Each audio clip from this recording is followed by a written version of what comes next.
All right, so we'll start with section 1 there. And first thing to do is to power it on. Where's the power switch? In the back. Okay, the actual power switch is back here. It's got a little slide. You have to slide over and power it on. You should see the Servo eye screen.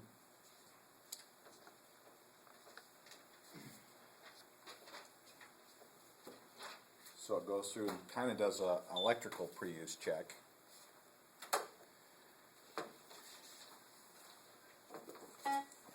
Okay, then it starts out by saying, do you want to start pre-use check?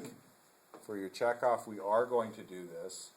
All right, now it's probably going to fail the analyzer check. So we'll say yes for today. And a lot of this is just waiting. And watching a little bit, because there'll be prompts that come up to tell you to do certain things. Okay, it says connect the test tube between inspiratory outlet and expiratory outlet. Jamie, in his infinite wisdom, glued this or tied this to the ventilator. So this is that test tube that we're talking about. So what you will do is disconnect the inspiratory side of the circuit, expiratory side of the circuit, and connect that test tube and make sure you press OK. Because a lot of these will time you out if you don't do it within a certain amount of time. And then you're just kind of waiting again. Now, a newer software version for the eye that the ventilators that Methodist have a shortened version of this pre-use check that doesn't go through everything. So if you're in a big hurry to get a ventilator set up, it doesn't take quite as long. This one's not going out for general consumption either, is it? Because I know it'll not pass the O2 cell test. I might have call Julie and ask if we can borrow one until we get our new one in.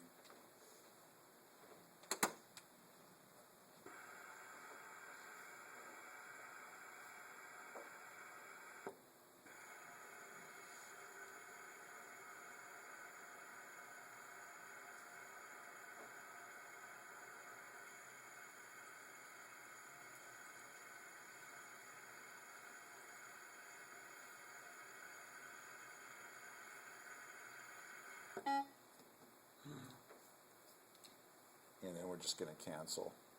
What did it say? It said less than 70% oxygen is being detected. I think it's because the cell is bad. It's not realizing it's really 100% oxygen.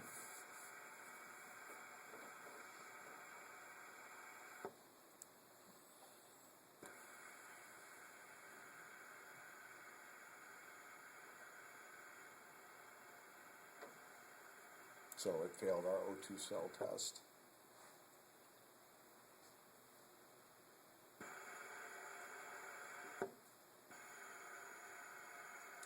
The analyzer in this is a galvanic fuel cell, and even though it was in vacuum, it will. I had what I thought was a brand new one, but it was like 5 or 6 years old, so it was still not good. One or more batteries need to be replaced. Check batteries and status for more information. We'll look at that in a second. Okay, please unplug power cord. And then I know that other beep is to plug it back in. Remove test tube, connect patient circuit, and block Y piece. Okay, this is another one where it will wait for you.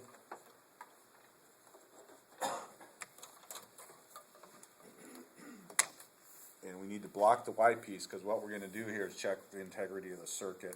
Sometimes you can put your hand over, or you can put try to keep this blue cap available, but you can imagine it's pretty easy to lose.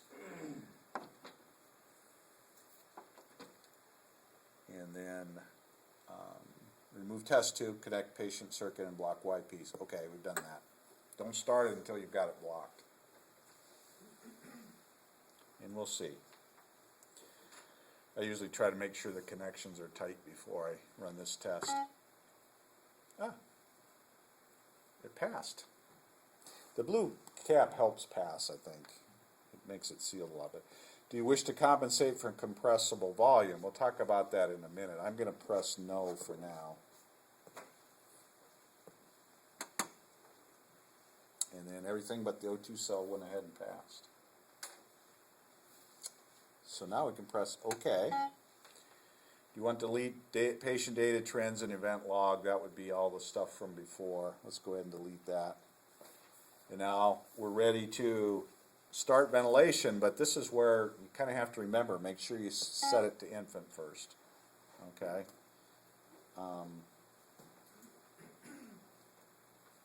Accept calculated compressible volume after patient category change. I'm going to go ahead and say yes now. And just as a reminder, I'm going to save oxygen and turn that down to 21%. The other thing you might want to, if you use the blue cap, remember do before you is put your patient on. Okay, now we're ready to start ventilation, right? How do I do that? Why isn't it going? On the front. Okay, right lower left here. That's our start ventilation button. Now we get that 30 seconds to maybe we know this volume's going to be too low with this little lung. And I'm going to turn the sound level down to save those of you who have dogs at home that are bothered by high-pitched noises when you watch this tape. Okay. Just in the beginning, there's some things we're going to go through a little bit.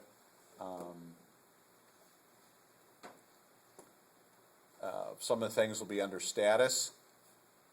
Okay. One of the things that's under status that you need to do is O2 cell. And this is what's a little confusing to me in that it says this O2 cell has 96% capacity. So I don't know if it's just going by the time when I put it in or what, because it's not working. The old one that I had was down to like 11%.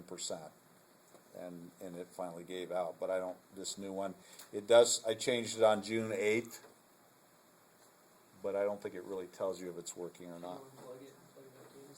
I've done that a few times, and yeah, because I thought maybe I didn't have the connections quite right in there, but it was expired when I opened it up. It was expired in like 2009. But I figured if it was in a vacuum and it was sealed, the seal must not have been completely. Batteries are another thing it's nice to know. Basically says we have 102 minutes, but it does say replace and discard our batteries. These are the original batteries. I'm not sure it's worth our money, but on a real patient, real life, you probably, if you're running on battery, it'll tell you how much time you have left, so that's helpful. But it's a good idea to check your batteries before you put it on. I like to know where installed options. We have auto mode, open lung tool, and non-invasive ventilation. Some of the ventilators that you'll run into the hospital will have even more options. So that tells you what additional chrome you have on your ventilator. Those are the important things to know there. So we can close that, I think. The discontinue compliance. No, if you go under menu, okay, right up here is compliance compensation. Somebody in the lab the other day had a problem and it was reading 0 minute volume. And sometimes, for some reason, we found on really low tidal volumes, if you have this on,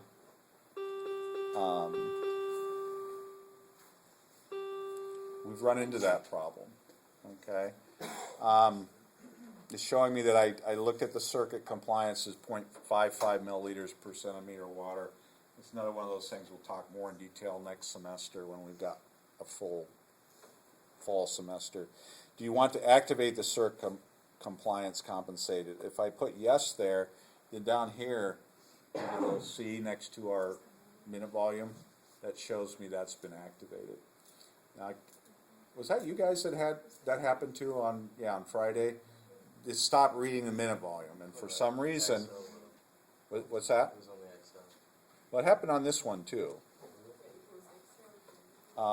And then if you go in and change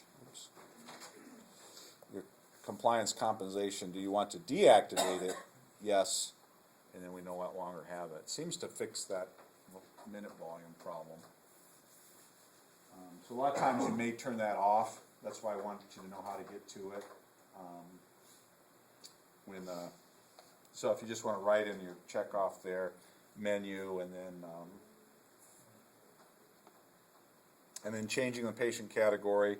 I think we did that earlier, didn't we? Right down here.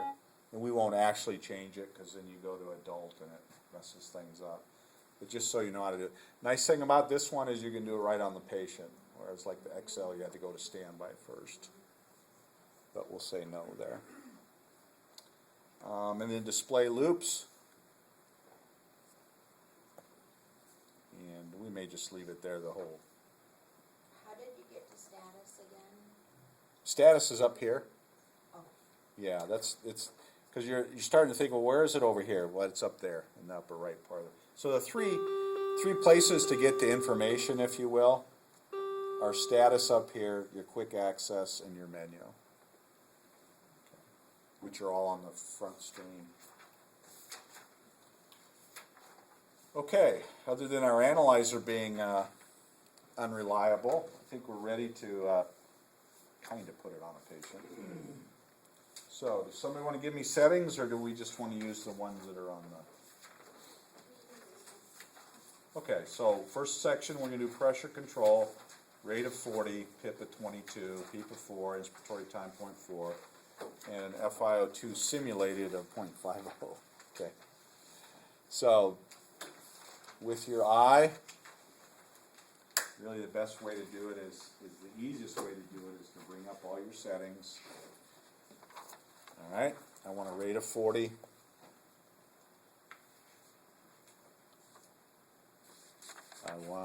And I usually still set my PIP first. It doesn't matter as much as it did on the baby log, but and then go 16. no, just like on the baby log, you didn't get counted off if you didn't set it first, but you had to go, many of you set your tidal volume or the target tidal volume and then you changed your PIP, then you realize, oh, that messed up my tidal volume. It doesn't do that on this ventilator. Okay. The reason I would do it first is because then I look at the PIP and I see 22 minus 4, so I'm going to target this at 18. Okay. And respiratory time 0.4. Okay, and we can even do oxygen percentage here of 50. Okay, now I've got some other things here that weren't on my sheet. I have my rise time suggestions. Change it to 42, so you get a sign of Okay, so your instructor says, yeah, I want it very soft, signed, very not square at all. And then, 1.15 ain't enough. yeah, that'd be okay. 0.2 is the max, right? Yeah. 0.15 would be fine. That's, I'm gonna, if I told you I want the most sign you could give, then you'd want to go to 0.2. Most square, we'd want 0. Now, will it stop if you go above 0.2, or will it? Yeah. Stop? It's glaring, so. Yeah, and on this, something we didn't talk about, on the bar down here, there's a white bar that kind of shows you, and that bar will turn, we're not accepting it, so if we do the PIP, it gets a little dangerous, it gets to yellow, Oh, and it gets closer to your max range, and still doesn't turn red. huh. Okay. Now I'm playing around here because I haven't accepted it yet, but don't get it up to PIP at 40 and hit accept. How about our trigger? I should have this as another objective. Go lower. Okay. Trigger, let me show you the range here. As I go down here, notice it goes to pressure. Now I'm in negative numbers. So that's basically a pressure trigger. In other words, the patient has to drop the pressure in the circuit You want me to trigger it. to trigger a breath, right? If I go the other way, and I can go all the way down to -20, again, why would you, especially on the neonate? I don't know. I wouldn't. And then when we go into the green, what I call the green zone, that's a flow trigger now. Okay, this number really is it's an abstract number. It's not a flow rate like it was on some of the other ventilators. So now as I go up, it turns to red, means it's even more sensitive. Okay, so when I hit 7, 8, 9, 10, 10 is the most sensitive. All right, and I find that a lot of times, especially with the bouncy neonatal lung, this one will self-trigger at that high sensitivity. So really, I would say probably 6 is good. That's just, you kind of go by your patient, but for our paper check off. All right, I may want to, just one more time, quickly check my settings since we're about to put it on the patient. I've got what should be a PIP of 22, 18 and 4, respiratory rate of 40, respiratory time 0.4, and rise time, you guys wanted to max it out. So, are we ready to accept? Yes. Am I missing anything? Okay. Now, what else should we check or change? Check the rate and make sure. Just like all the other checkoffs we've done, let's go through our alarms. How's our PIP? Well, it's off by about 1. Upper pressure limit? Okay. Probably a little bit lower. 35 I would accept. You just want to go with the same How do you know? rule of thumb. We've been talking a little bit about 10 above. Okay. So we're going to be in pressure control mode. So theoretically, the ventilator won't deliver a pressure above around 20. But if something were to happen, we're going to say, okay, we even want to limit it even more to like 32. I don't know that I don't think I've ever had a physician's order for where to set my alarms. Okay, it's always going to be up to you. And you wanna do this after each change again? Yeah. Now keep in mind some of the changes are going to be really fast. So if you change modes again, you get like 30 seconds. How about our minute volume? Well, I really wish that it had that little nice thing on the Excel with the number of them, which it kind of does. If you look down here, here's our current minute volume, and then in the real tiny, and you probably, well, you at least see where it is. That's where my alarms are set. Okay, so right now my minute volume is 0.6. I don't know. I'm going to take this up to 0.4, and this one's way too high.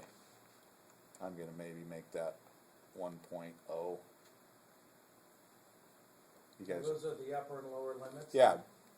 Yeah, the lower minute volume, the upper minute volume. Respiratory rate, my baby is, and this is a total respiratory rate, so it's a little easier to understand. Shouldn't really drop below 40, right? So I'm going to say it shouldn't drop below 40. I'm going to set that at 35. 50 is probably okay, depending on how tight you want them. I have a PIP of 4. 2 less on this one's fine. All right, I think I'm good. And then other things I'm going to, or somebody's going to ask you about, is just showing where the oxygen breaths are. Okay, because you may use that button. And then activating a start breath. That's happened before where you're a student in the NICU and the nurse asks you, can you give them some extra breaths? It's nice if you can know where that button is right away. And because typically we don't like to take them off and bag them if we don't. They lose their PEEP, you take them off, you risk the contamination of the circuit. You know, it's the whole reason why we're doing closed suctioning now is so we're not getting bacteria and germs inside the circuit and keeping that pretty much a closed environment. So see, I guess with this checkoff, what might happen is it seems like there's so many things. Let's turn that down. It seems like you're missing something at times because there's not that much to do, really. at least for a paper patient. All right, so we want to change the rate to 45. That's our next change, right? Now, what I find a lot of people doing is whenever they make a change, they go to this screen. But remember, rate is one you can do with the direct access knobs in the bottom. I don't care how you do it. This is a few more steps. Rate of 45, accept. You should see it change here. That's probably a good way to double check that you accepted your change. So, which alarm should I have to change? The breathing rate one. Good, okay. So, the minute volume one and the breathing rate one. Okay, that increased my minute volume all the way from 0.6 to 0.8. I'm going to bring this one up a little bit more. And maybe back off on that one a little bit. How about my breathing rate? I'm just going to follow it up. Again, we don't have a patient that's triggering here. Let's use an odd number for a change and maybe make this one 55. Accept, boy. It's almost too easy.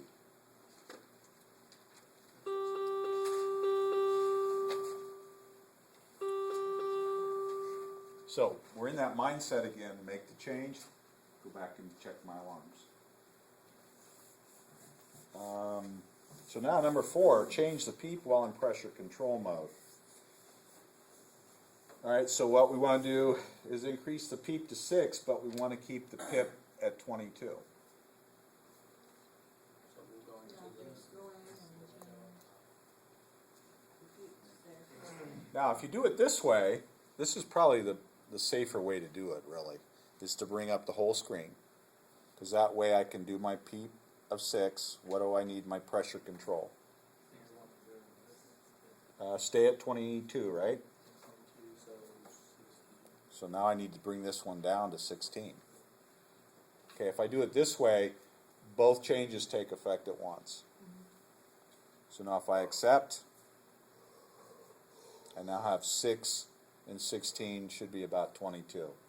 Now 22 is still reading 21. If I did it with the direct access knobs, I turn the PIP up first, then my PIP's going to go up for a little while. So, which could be potentially dangerous. So which alarms do you think I'm going to have to change now? Interesting question. All right, so now I'm at 32. That shouldn't, right? Because we brought our PIP stayed at 22, right? So that one should be the same. Why did our minute volume drop?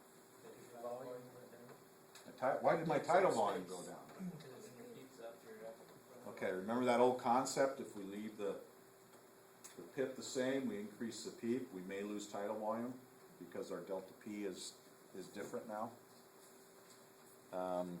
Maybe this is a little too tight. I might back off on that one. Breathing rate change? No, because I'm not triggering. I'm too busy doing other stuff to breathe. So, what other alarm maybe? Okay, we did change our PIP, so even though, for the record, I'm not a big fan of that alarm, let's use it like we should. It's on there, we need to use it like we should. So I'm just keeping that 2 below, I think, is a safe, at least on a neonate. What is that? It's clear. We should have a PIP of 6, so we're setting this at 4. Is that what you're asking, Jill? Okay. And then again, accept it all at once. Yes, compared to the baby log, this one probably won't be so hard. Okay. When I do these checkoffs, what I look for is that you understand this PIP pressure control relationship. So the next one is change the PIP to 24, right? So we want the same P. We've got, there's no change in PIP. Typically if there's no change, you keep the settings where they are. Now, I think it was at Mercy for a while, they tried to institute a policy that whenever you made a ventilator change, you rewrote, because they were running into problems like that. There was some discrepancy or miscommunication about, do I keep it the same or do I change that too? So they would ask that all the orders be rewritten to confirm that everything's where it, but I don't know how well it worked. Because it's hard to do, to get people to rewrite everything like that. All right, so we want a PIP of 24. So I'm getting lazy here. I'm just going to use the direct access knob. I know that has to go to 18. Again, you could have done it this way. Can you tell us what Sure. So let's go back to where we were. Pressure control. We're still in pressure control. Boy, we've been in pressure control for a long time. Okay? Again, using that math concept, if I want a total of 24, this has to be 18. And accept. When you use the knob down at the bottom, the direct access, you don't have to push accept. Nope, it does it immediately. That's important. That's why we said if you did the PIP that way, the minute you turn the PIP knob up, that PIP takes effect. Okay? That's a good thing to focus on because you don't get that all, okay, it all takes place at once. Thoughts on which alarms? Okay. Should our pressure limit go up? Yeah, because we changed our PIP, didn't we? We know it's supposed to be about 24. Let's make that 34. Our minute volume went up because our tidal volume went up because we increased our peak pressure. Rate, we haven't messed with that in a while on our inspiratory pressure alarm. Now notice, I've been using this. Maybe I shouldn't even tell you. But when you're in the control modes, there's an auto set there that does that plus minus thing like the baby log dig. I forgot all about it. Right. Can we use that, or do we get smacked for it? Just remember, this is on video. I would prefer you don't. What do you say by using that? I mean, I'm talking, so it's taking a little bit longer time to set the alarms. 10 seconds per change, maybe. All right, next we're going to change the inspiratory time to 0.45.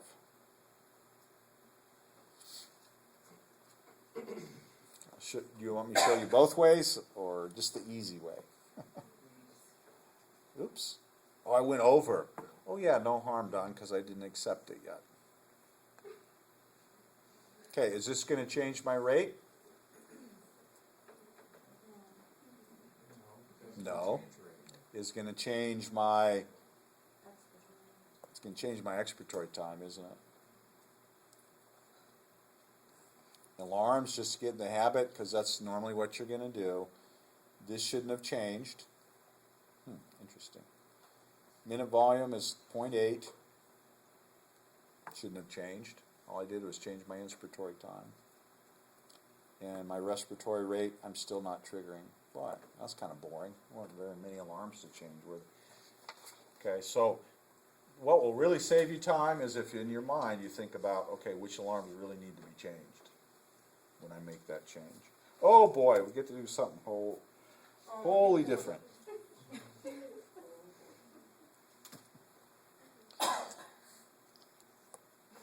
All right, so now we're going to make a lot of changes, aren't we?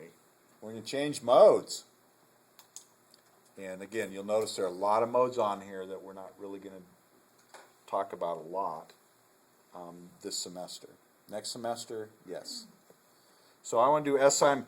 Be a little careful that you get the right mode selected, so it's not a bad idea, because they're pretty close together on that selection screen. So just double check up here that you have the right one. You know, if it comes up and you know, it's obvious that it's SIMV PRVC plus pressure support, then you go back and change it. Okay, we're going to do our PIP of 3.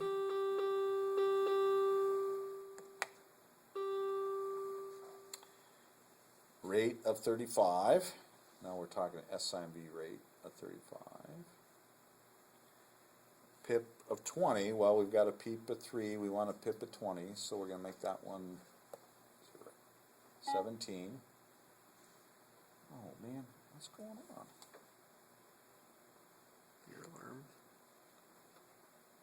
Won't let me go below 18. Okay. All right, just like on the XL a little bit, watch for little warnings or little messages up here. When I try to do that, it beeps me and says PS level limited, high. In other words, it won't let your pressure control level be lower than your pressure support level. Okay. So, on this one I want a PS PIP, pressure support of 14. So what am I going to turn this one to? It's PIP, it's peak pressure. It says pressure support above PEEP, so it's adding it to the PEEP. So I want to make this one 11. Okay? Now I can turn this one down to 17. I don't really need to do that. Inspiratory time, 0.35. What do you guys want to do with the rise time? Let's back off on it a little bit. Let's just make it 0.1. Trigger should be the same. We'll talk a little bit more about inspiratory cycle off next semester. It's kind of complicated. Basically, you can set the flow cycling for the spontaneous or pressure supported breaths. I didn't get that 11. Yeah, I did it. The peak and the 11 plus Okay. 8 equals 14. So what's the order say on your sheet? It says pressure support, 14. but no, between the two. Oh, Yeah. Pressure support PIP. Okay. What does PIP stand for? Peak inspiratory pressure. So on the pressure supported breaths, I want the peak inspiratory pressure to be 14. So when I take a pressure supported breath, it'll start at 3, it'll go up by 11 and hit a peak of 14. Okay? And that's kind of how they do it at Methodist in the NICU, because they're really focused on that peak pressure, how much they hit on the peak pressure. So what you have here is you have some breaths hitting 20, and you have some breaths hitting 14. But I'm still at 24. And I haven't accepted it yet, right? Okay, again, it's not a bad time before you accept it. Let's double check. SIMV pressure control plus pressure support, rate of 35. PIP of 20, 3 plus 17. Pressure support PIP of 14, 3 plus 11. PEEPs 3. Inspiratory time 0.35. Okay, I've double checked everything. Baby's still safe. I think I'm ready to accept. All right, before we set our alarms, I'm just going to show some differences. Okay, so now we've got a little different situation. We're in SIMV, so we have mostly mechanical breaths, but occasionally, like there, the baby gets to take a pressure supported breath. Okay, that's flow cycled. They get to determine their own inspiratory time. Okay, even though I'm triggering, because I'm not triggering that much, my minute volume really hasn't strayed a whole lot from 0.8.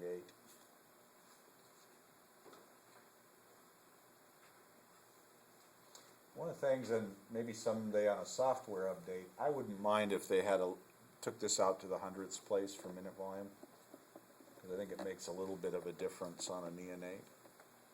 I suppose some people would argue that. All right, so now, what's the highest pressured breath the baby should receive theoretically?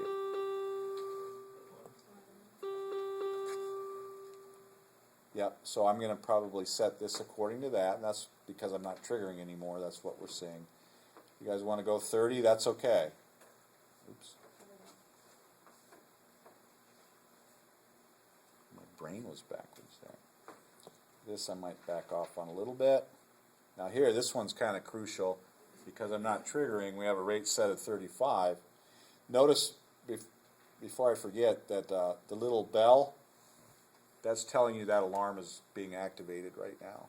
So I kind of get a quick picture of which are being activated. 35, if it drops below, they should get at least 35. So if it drops below 30, something's wrong. Here, think I want to put that at 50 now. And then my PIP alarm or index respiratory pressure, those look better. Where'd you set that PIP alarm at? Or the last alarm? 2. I think I set it at 2. Oops, I could have set it at, I could have set it at 1. In fact, I think I will. Because I don't really like it that much anyway. Okay, but what else when I go to SIMB, just on the, what's that? Apnea. Good, okay. When we're over here, I should have set my apnea time. What screen is that on? This alarms, okay, it pops up when I'm in the mode that has spontaneous breaths. What do you guys think? Leave it there? So that's saying if they don't breathe in 10 seconds, they're gonna get a breath. It's going to kick into that backup ventilation. Okay. 10 seconds, man. Now remember, you're talking about a patient that's used to breathing 30 or 40, Okay. not somebody who's used to breathing 10, like we are. Although 10 seconds, Seems like I can't hold my breath for. They've been doing some reconstruction at the VA, and the hallway kind of smells. So I've been trying to see how long I can hold my breath as I walk down that hallway, and I can't make it to the end. I almost made it to the end of the hallway the other day, but I couldn't make it. All right, next change, SIMV at 25. How do you guys want to do it? Quick access. Zoop. go up there and click on it. And my alarms are going to probably be, especially after a little while. Didn't change the pressure. I'm not triggering, so lo and behold, my low rate alarm. Sometimes I try to address the ones that are going off first. I think I'll go down. This one could probably go down. There. I like that.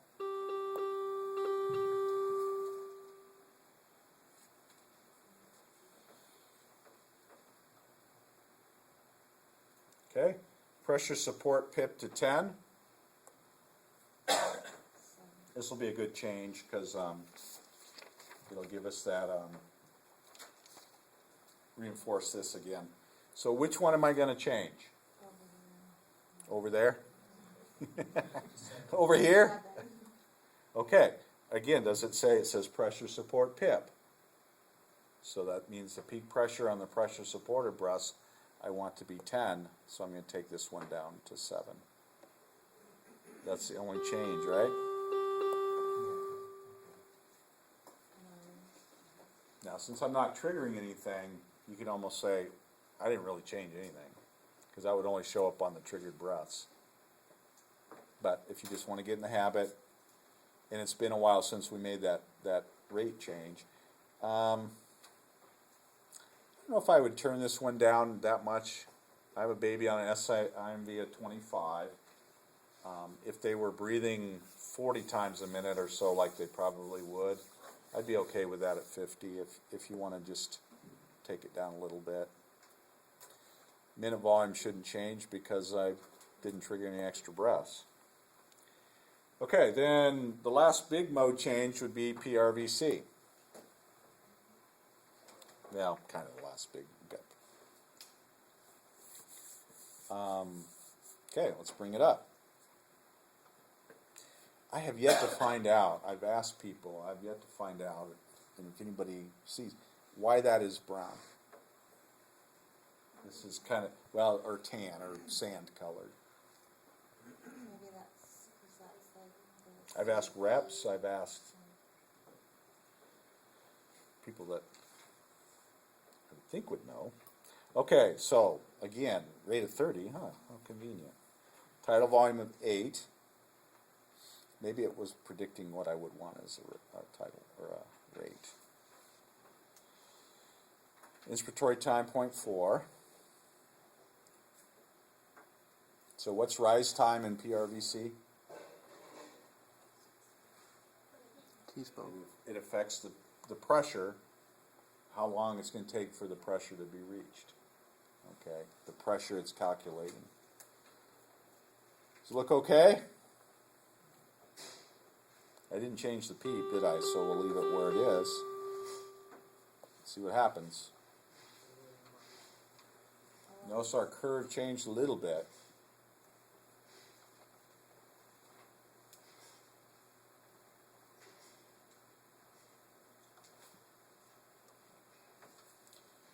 Huh.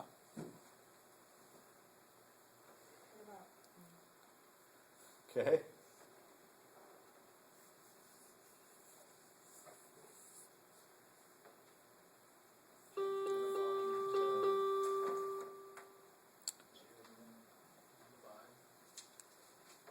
So we need to turn that one down. Yeah, probably there, I think. This one? The one over there? How about my breathing rate alarm? Usually, if they're on all mechanical breath mode, I'd probably set this a little tighter. Why is that?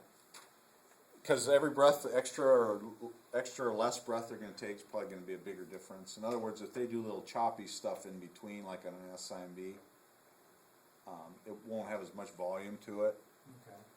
Which means, again, minute alveolar ventilation is what's going to change your PCO2. So if I change their minute alveolar ventilation by a lot, it's probably going to change their blood gas. It's either more acidotic or, in a lot of these cases, more alkalotic because they're taking more breaths, more big breaths. How about the upper pressure limit? We're in PRVC now. We don't really set a PIP per se. What's our current peak pressure?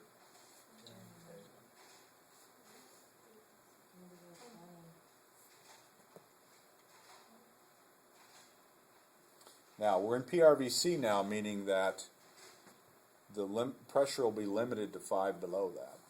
So we're really limited to 15. I think I'm going to take that up to 25 because of that. That's pretty safe. In other words, under no circumstances, pretty much will we let the pressure go above 25 centimeters of water. That's pretty safe. And we won't let it adjust it above 20. Again, still pretty safe. Okay.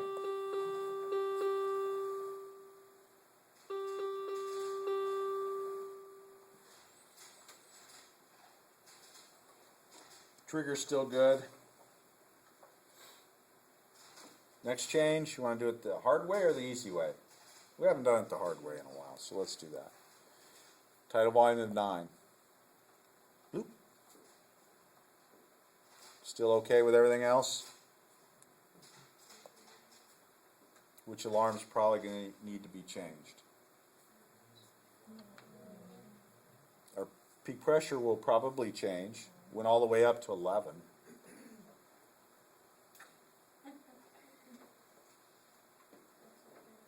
Do you guys remember what tidal volumes we were using on the baby log? This is little. A lot of these same tidal volumes. What kind of pressures was it taking?